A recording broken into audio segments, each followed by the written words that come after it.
In our village, there was a woman who put a padlock on her cooking pot. Yes, a padlock, so that no hungry child, no tired neighbor, no begging stranger could ever taste what was inside the pot. Her name was Mama Kudi. And tonight, I will tell you about the night that that same pot turned against her and the whole village stood aloof and watched it happen. Some said she was cursed, others said she was wise. But by the time the story ends, you will know exactly which one she was. Sit down, my people. Do you know why they call her Mama Kudi? In our land, a name is never ordinary. It follows your habit like a stubborn goat follows cassava leaves. And Kudi means money. That woman loved money more than a baby loves milk. They said if one coin dropped anywhere in the village, Mama Kudi will hear it from her hut. She will cross 3 compounds and arrive shouting, "Who is wasting blessing on the ground?" The market women swore she could hear a coin fall in her sleep.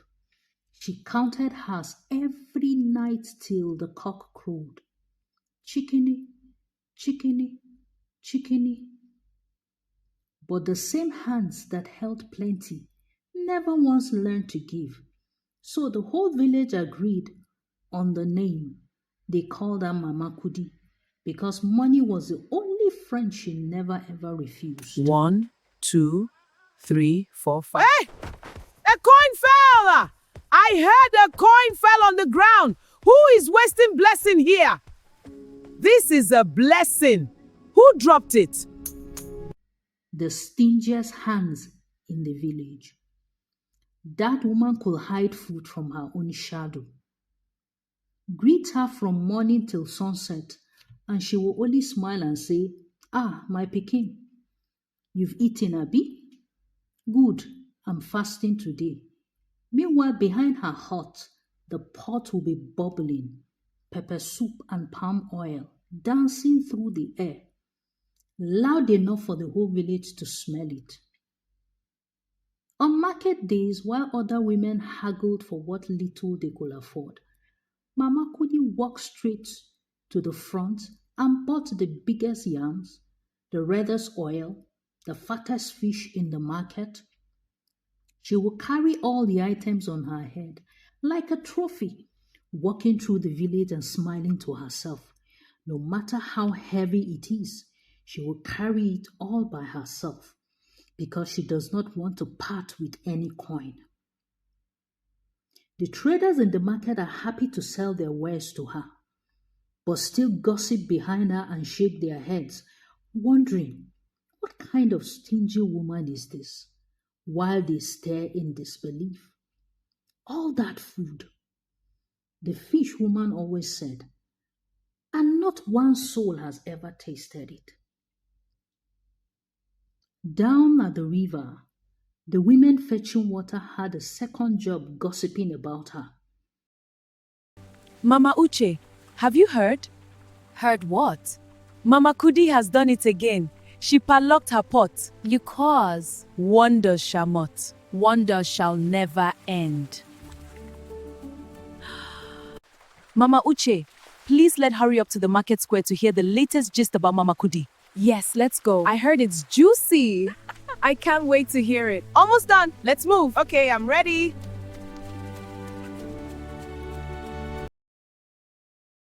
And it was true. Some of them gossip out of envy and wish they had enough like her. I wonder, really, if they won't be worse than Mama Kudi.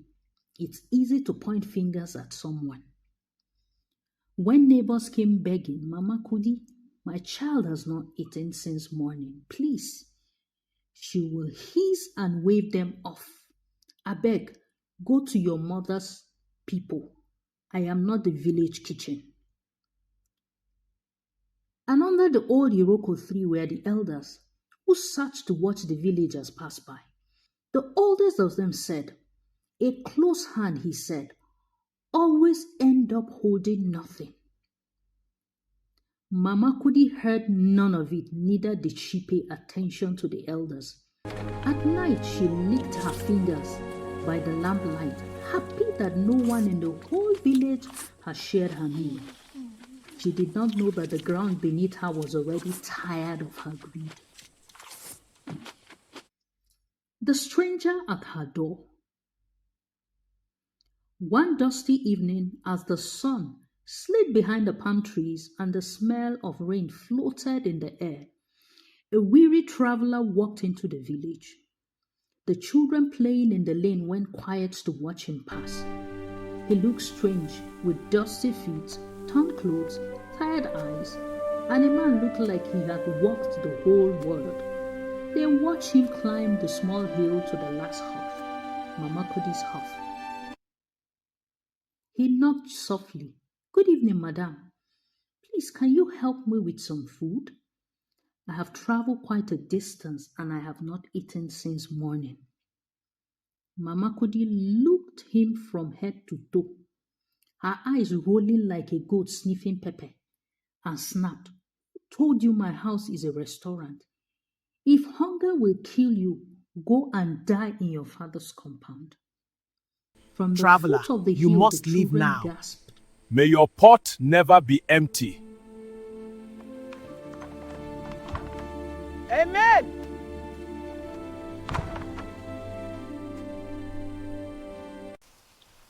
She did not know that those words carried weight. As the traveler walked back down the hill and out of the village, the children swore they saw a swirl of dust follow him down the road, soft and glowing and strange. They ran home to tell their mothers. Nobody believed them. Remember the children, they were the only ones who saw it. My people, what would you have done? Would you share or send the traveler away? Drop your answer in the comments, like this story, and subscribe to Folktales Hub and Stories. Now listen carefully, because that very night, everything changed. As the traveler left, the atmosphere changed. The moon darkened, and an eerie sound came upon the whole village.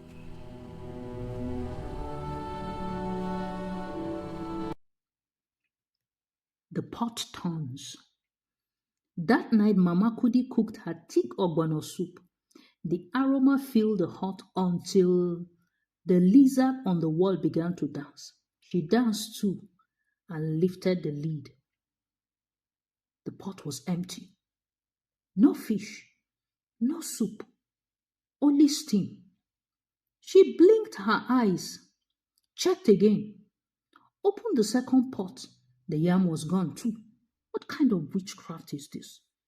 She shook it, beat it, begged it, and from the dark corner of the hut, a voice soft as wind answered her.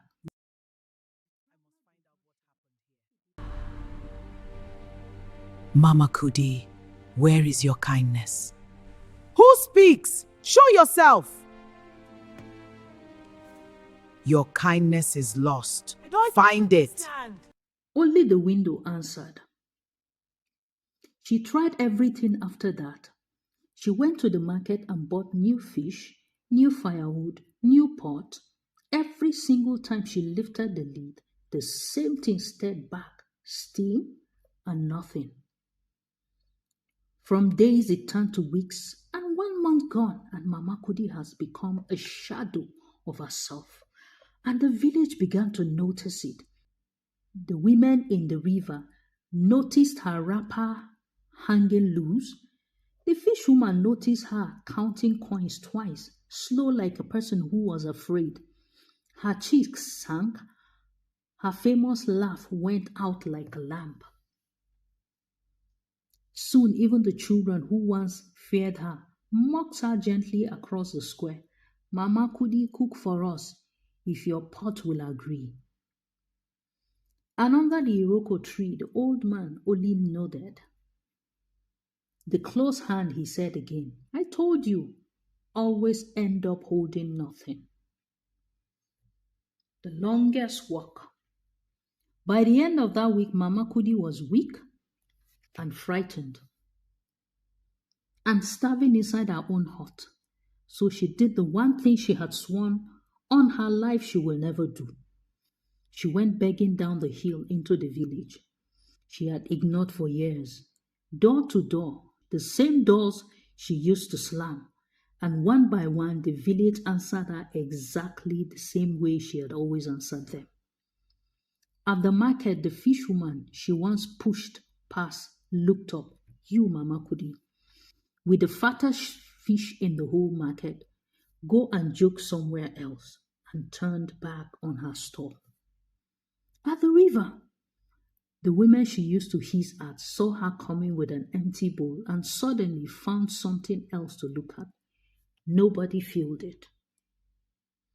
And at her own neighbor's door, the closest hut to hers, the woman barely lifted her eyes from her children.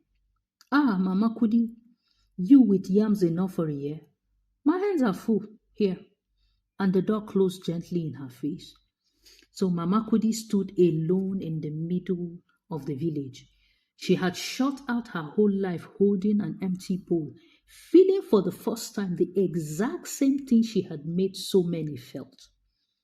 She climbed back up the hill in the cold harmattan wind, sank to her knees beside her empty pots, and her tears fell one by one into the cold iron, until the crying turned into something close to a prayer. That was the first time Mama Kudi had ever given anything away, even if it was only her tears. The lesson. One cold morning, with the harmattan thick in the air, the traveler came back, still dusty, still smiling. His staff tapped the ground as he climbed the hill. Mama Kudi was sitting outside, staring at her empty pots like a woman who had lost a war. He looked at her bare table. Have you learned, he said, that food multiplies only when it is shared? Her lips trembled. She fell to her knees. Forgive me, traveler. I was blind with greed. His eyes warm like sunrise. Feed others, he said, and you will feed yourself. As he turned to go, the breeze changed. Soft golden dust rose off the road and circled her pots. She ran inside and gasped. The pots were full. Pounded yam, steaming soup, roasted fish, everything she had lost and more. And this time Mama Kudi did not reach for the padlock. The door that finally opened. She carried the first pot down the hill herself. The village could not believe their eyes. Mama Kudi?